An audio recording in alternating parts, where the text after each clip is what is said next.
कल आपने देखा जिस घर से जूही को बेइज्जत करके निकाला गया था, उसी घर में अब वो लौट आई है, रूही और समर के साथ। लेकिन इस बार उसकी वापसी के साथ साजिशों की एक नई लहर भी लौट आई। पूनम ने कोर्ट की धमकी दी, सोनी ने जूही को टुकराया और समर ने बिना सोचे समझे रूही को धक्के मारकर बाहर निकाला। अग्नि ने सबके सामने धमकी दी कि अगर रूही ने कुछ कहा तो वो पूरी सच्चाई उगल देगी। अब समर और जूही एक बार फिर साथ हैं, लेकिन क्या ये साथ इस बार टिकेगा या फिर कोई नई चाल फिर से सब कुछ तबाह कर देगी? और आज के एपिसोड में जूही की आंखों में अब वो मासूमियत नहीं जो कभी सब कुछ सह जाती थी, वो बदल चुकी है।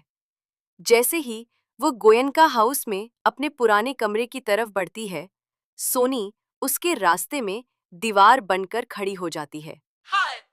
सोनी तीखे लहजे में कहती है, तुम इस घर में वापस कैसे आई? जूही बिना डरी जवाब देती है, जिस इज्जत से मुझे निकाला गया था, उसी इज्जत से वापस आई हूँ और अब कोई मुझे धक्का नहीं देगा। सोनी गुस्से में जूही की ओर हाथ बढ़ाती है, लेकिन जूही उसकी कलाई कसकर पकड़ लेती है। पूरा घर सन्नाटे में डूब जाता है। समर एक कोने में चुपचाप खड़ा सब देख रहा होता है। वो जानता है कि ये जूही अब किसी की गुलाम नहीं बनने वाली। जूही गुस्से से सोनी की आंखों में आंखें डालकर कहती है, अब वो जूही लौट आई है जिसे आपने कमजोर समझा था, और जिस बेटे को आपने मेरी गैर मौजूदगी में बहकाया, वो अब मुझे दोबारा खोना नहीं चाहता।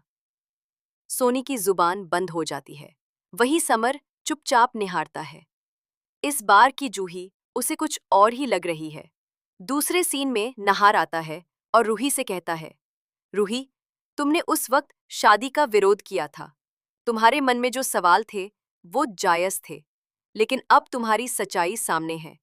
और जूही की भी, अगर इस परिवार में कोई समझदारी बाकी है तो वो तुम दोनों बहनों की एकता को समझे। रूही की आंखें नम हो जाती है, लेकिन वो खुद को संभालते हुए जूही की ओर देखती है और धीमे से मुस्कुरा देती है।